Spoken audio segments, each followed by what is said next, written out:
Good morning. Good morning. You tell I need to shower? Just fine doing this now, so I can go shower. I was thinking of showering first, but I didn't wake up quite early enough. Okay. We have our dice. It's Flashback Friday. You know the deal. If you don't, okay.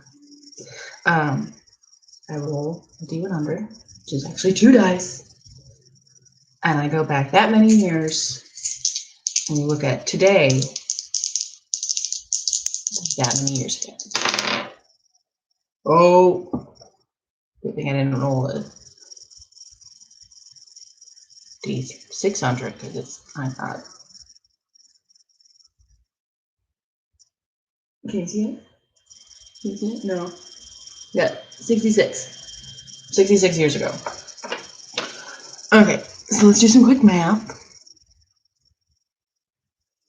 That would be, no, 50 something?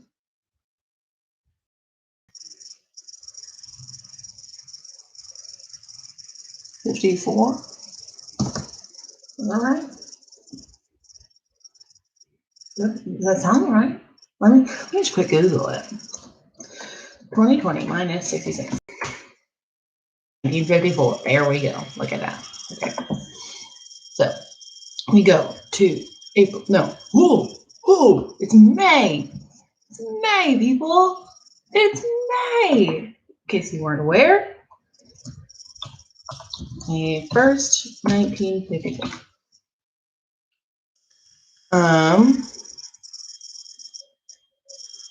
I just want to go to Wikipedia because that always gives me what I want. May 1st. Oh, there's a lot of things. The Unification Church is founded in South Korea by Sun Myung Moon under the name Holy Spirit Association for the Unification of World Christianity. Interesting. A general strike begins in Honduras, lasting until July. Dang. The Yeshev M4, the first Soviet bomber, which is claimed has the ability to reach the United States and return to the Soviet Union, is displayed to the public for the first time at the Moscow May Day Parade. The 1954 Asian Games opened in Manila, Philippines, lasting until May 9th. The Film Censorship Board of Malaysia is established. Mattia Tofa Tuvaluan politician is born. Tom Tyler died of heart failure and complications from scleroderma. Dang, Tom Tyler. I don't know. That's just an interesting name. Tom Tyler. Tom Tyler. Oh, he looks like he was in Westerns. Just like his picture is of him in a cowboy hat and all that stuff. He also portrayed Captain Marvel in 1941. I don't really want to learn about him. Sorry, Tom. I want to learn about an event that happened. And I don't really want to learn about your death. It sounds unfortunate. So let's see. We could learn about the Unification Church. We could learn about the Asian Games. We could learn about a general strike in Honduras that lasted until July. Let's just poke around in that one because that seems wild. General strike of 1954 was a watershed political and economic event in the history of Honduras that ushered in widespread change. All right, this is looking interesting. When former United Fruit Company lawyer Juan Manuel Galvez became president in 1954, following the contested election in 1953, he surprised everyone by adopting a pro-labor stance, introducing, among other things, an 8-hour workday, including extra pay for work on holidays. This has been widely interpreted as an attempt by Galvez to build a larger electoral base. Also seems pretty cool. In April 1954, banana workers employed by United Fruit began a wildcat strike. I don't know what that means. In the northern town of Tela, primarily over pay issues. In May, dock workers in Puerto Cortez demanded double pay for holiday work in accordance with the law. Oh, okay. So the president issued these laws, and then people had to strike in order to make people follow them. That's sucky. They went out on strike when their leader was dismissed by United Fruit, and subsequently all the United Fruit workers, became some 25,000 of them, and also workers for the rival banana exporter Standard Fruit, another 15,000, also joined the strike. In addition to the fruit company workers, industrial workers at the manufacturing town of San Pedro Sula joined, making the strike a remarkable event in labor mobilization. The strike attracted attention from the role played by the still illegal but increasingly active Communist Party, which is sometimes blamed for its influence.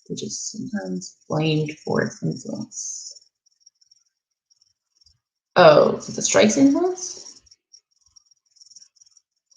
Both now and at the time. U.S. Secretary of State John Foster Dulles suggested that communists from Guatemala had infiltrated Honduras and were ultimately behind the strike. Yeah, there we go.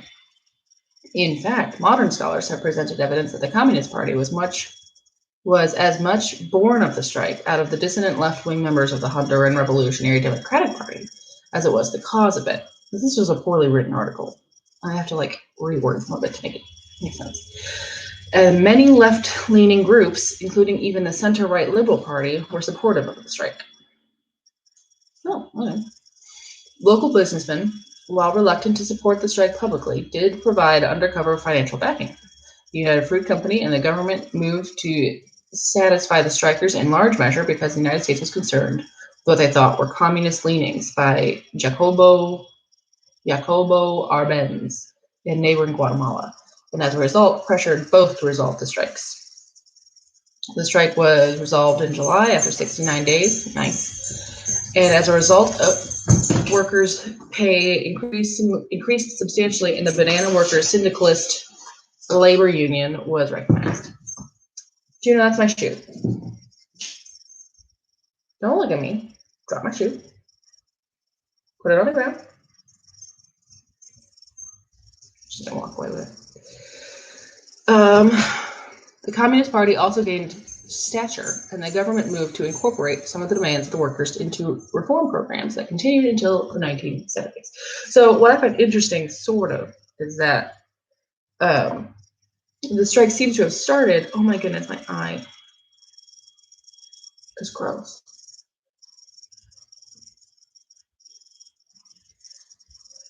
The strike seems to have started because of wanting fair labor practices that were protected by law but not being enforced, such as holiday pay and an 8-hour workday, and just general pay issues in addition to those.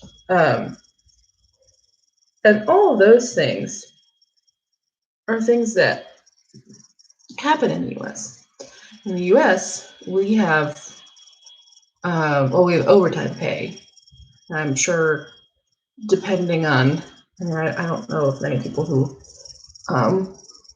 work on holidays, I don't personally know them to know what they get paid for working on holidays, but it's probably not great. But so we may not have holiday pay. I don't know, but we do have an 8-hour workday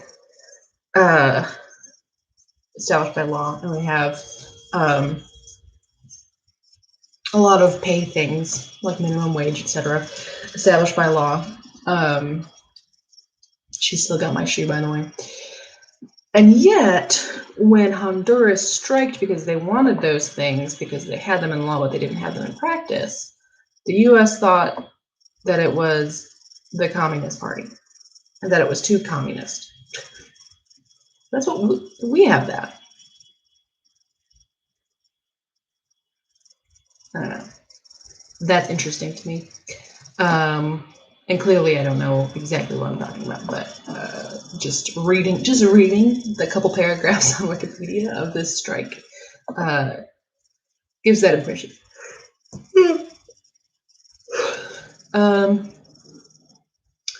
Okay.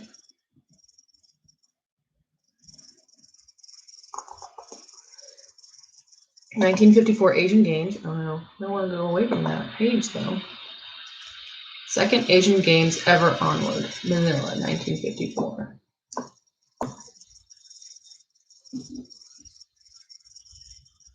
A total of 917 athletes from 19 Asian National Olympic Committees competed in 76 events from 8 sports. Wow, 76 events from 8 sports.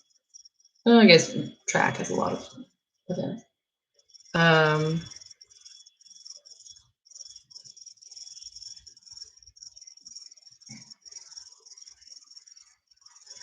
This edition of the games had a different twist where it did not implement a medal tally system to determine to determine the overall champion, but a pointing system. Pointing system is a complex system where each athlete were given points according to their achievement, like position in athletics or in swimming. In the end, the pointing system showed to be worthless, as it simply ranked the nations the same way the system. I mean, that sounds like that would be how that would work. The pointing system was not implemented in future games ever since. So here's my question. Do these still happen? Tokyo, 1958. Jakarta, 1962. Bangkok, 1966. Bangkok, 1970. Tehran, 1974. Bangkok, 1978. Bangkok is getting it. Delhi, 1982. Seoul, 1986. Beijing, 1990. Hiroshima, 1994.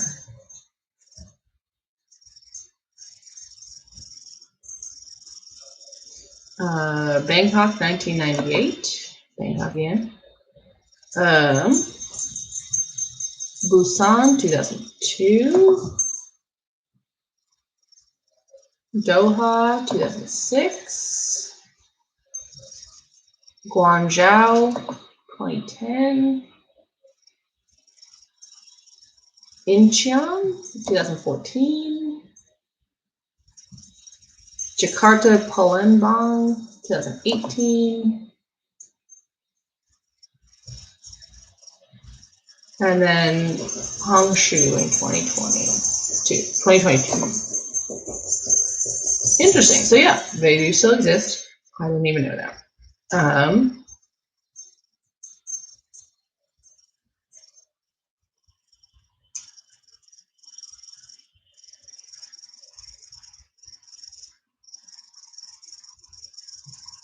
The games in 2022 will include athletes from Oceania for the first time after approval from the Olympic Council of Asia to compete in sports which qualify for the 2024 Summer Olympics through Asia, including volleyball, beach volleyball, basketball, football, and fencing.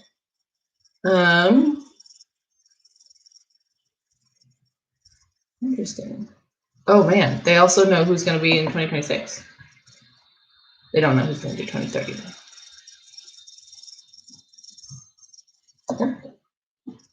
I want to see how much it's grown since the second one. Pan-Asian multi-sport event held from 18 August to 2nd September 2018. The Olympic Council of Asia originally awarded the games to Hanoi, this is 2018, Vietnam in November 2012, but the hosting rights were given up 17 months later. Indonesia, which originally finished second in the bid, was considered as the strongest replacement candidate and eventually awarded the rights to the 2014 games. Amid the 2014 games.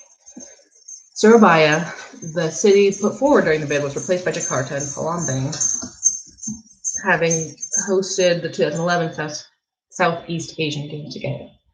Wow, there's just a lot of games that are happening in the world. I don't pay attention to. There's a Southeast Asian games too.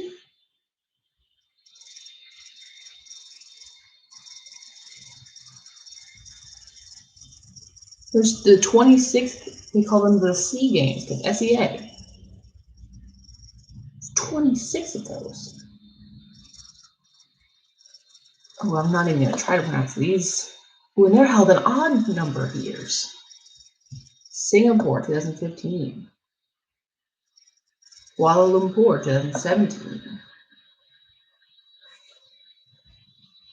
Philippines, 2019. Yeah. Whoa. These look cooler than the Olympics. Hanoi, 2021. Oh, okay, Hanoi. Yeah, okay. Interesting. And then Phnom Penh. 2020.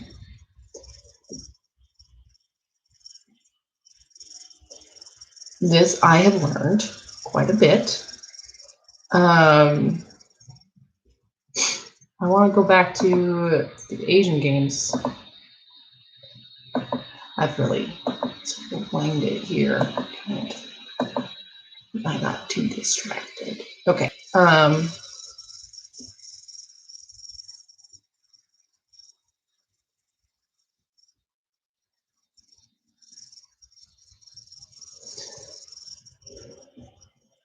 China led the medal rally for the 10th consecutive time. North and South Korea fielded a unified team during the opening ceremony in selected events, and also won their first ever gold medal as a unified team at a multi-sport event. Interesting. 6 world, 18 Asian, and 86 Asian Games records were broken during the games. Wow. Well, Japanese swimmer Rikako Ike was announced the most valuable player.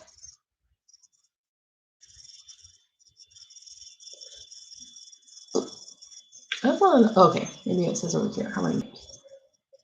How many games? Just tell me how many games there were and how many sports. There are 45 nations participating. Oh, you'll be fine. Where's my shoe? Did you eat my shoe? She ate my shoe. Did you eat my shoe? Come here. No? Okay. Come up here. Come on. Let's say hello to the world. This is the ginger. She likes to eat my clothes. She likes to eat my clothes. She likes to bring my shoes around the house. She's very cute. And I put her in there. Look at her. She's very cute.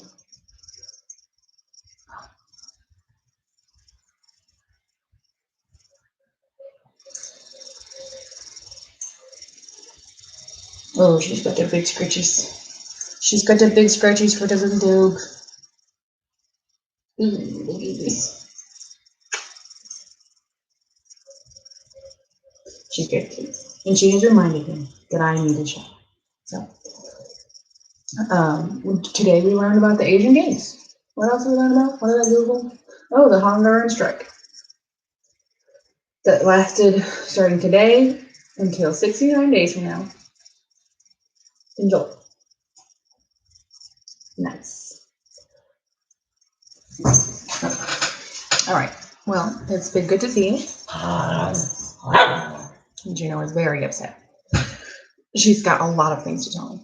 So I'm going to go have a little powwow with her. Make good choices. Have a good weekend. Stay in school. Don't do drugs, etc.